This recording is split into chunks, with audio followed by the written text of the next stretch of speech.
Hello everyone, and welcome back to the channel. Have you ever felt like your efforts were too small to make a difference? Or maybe that your faith was being tested by the storms of life? Today we're diving deep into some of Jesus' most profound teachings, stories that have resonated through centuries and continue to offer incredible wisdom for our modern lives. We'll explore the parables of the lamp, the grain of wheat, the mustard seed, and the powerful account of Jesus calming the storm. These aren't just ancient tales, they're blueprints for understanding faith, growth, and the incredible power hidden within seemingly small things. So get comfortable, and let's uncover these timeless truths together. It's going to be an inspiring journey. First up, let's talk about the parable of the lamp. Jesus said, "Does anyone bring a lamp in to put it under a bowl or a bed? Instead, don't they put it on its stand?" This seems like common sense, right? You don't light a lamp just to hide it away. The whole point of a lamp is to give light, to illuminate the darkness so everyone in the house can see. So what's the deeper meaning here? The lamp represents the truth of God's message, the good news that Jesus came to share. And we, as followers, are the ones holding that lamp. Hiding it under a bowl is like keeping this incredible, life-changing truth to ourselves.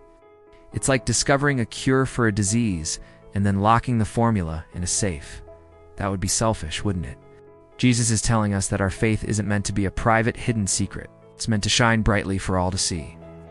Your life, your actions, your kindness, your integrity, these are the light you shine.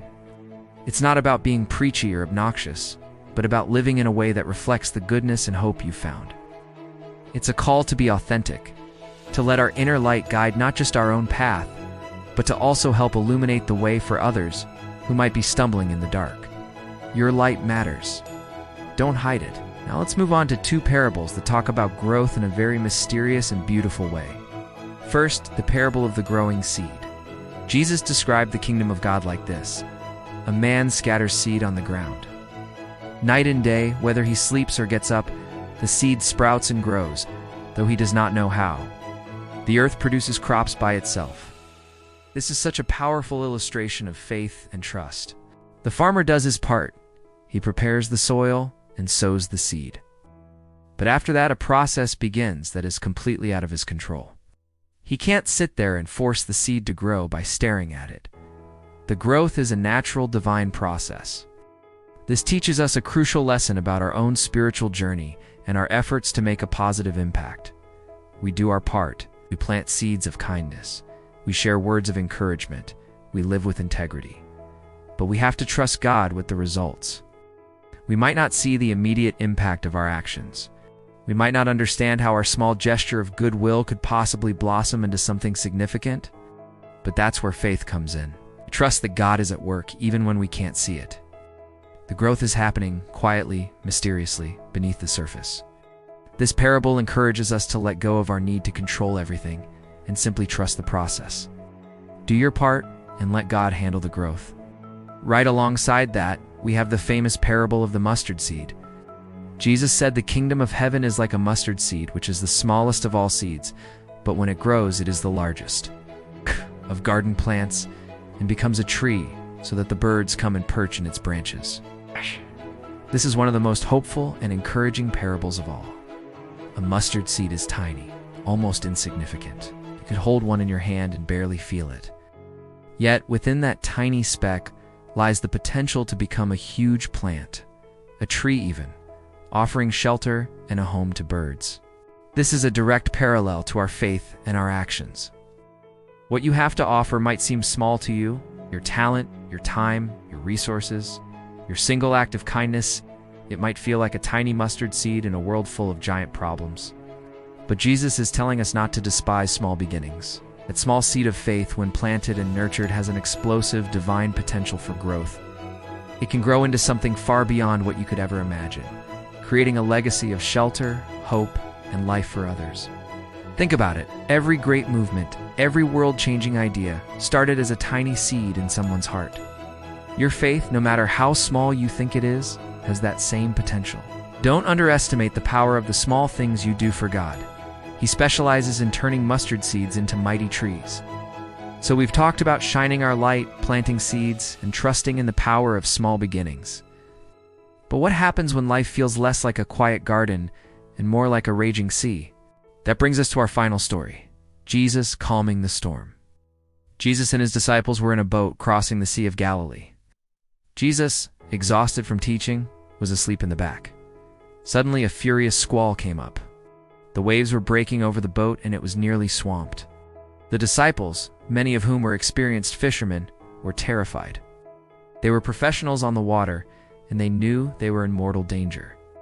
They rushed to Jesus, woke him up, and cried out, "Teacher, don't you care if we drown?" This is such a human moment. In the midst of their panic, their first instinct is to question if Jesus even cares about their plight. How often do we do that in our own storms, when we face financial trouble, health scares, or relationship turmoil? It's easy to feel like God is asleep, distant, or indifferent to our suffering. But look at what happens next. Jesus gets up, rebukes the wind, and says to the waves, "Quiet, be still." And immediately the wind died down and it was completely calm. The change was instantaneous and total. The chaos was replaced with perfect peace. Then he turns to his disciples and asks them a very pointed question. "Why are you so afraid? Do you still have no faith?" Notice he didn't scold them for waking him up. He questioned their fear. The source of their terror wasn't just the storm. It was their lack of faith in the one who was right there in the boat with them.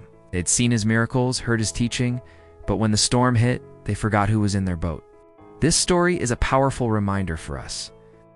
Storms will come in life. That's a guarantee. There will be times when we feel overwhelmed, terrified, and that our boat is about to sink. But the most important question is not how big is the storm, but who is in your boat. The presence of Jesus doesn't mean we'll never face storms, but it does mean we'll never face them alone. He has authority over every storm, whether it's literal wind and waves or the emotional and spiritual tempests in our hearts. His question to the disciples echoes to us today. Why are you so afraid? An invitation to shift our focus from the size of our storm to the greatness of our God. So what do we take away from all this? From the parable of the lamp, we learn our faith is a light meant to be shared, to illuminate the world around us. From the growing seed, we're reminded to trust God with the results, knowing He is at work even when we can't see it. From the mustard seed, we're encouraged that our small acts of faith have incredible potential to grow into something magnificent.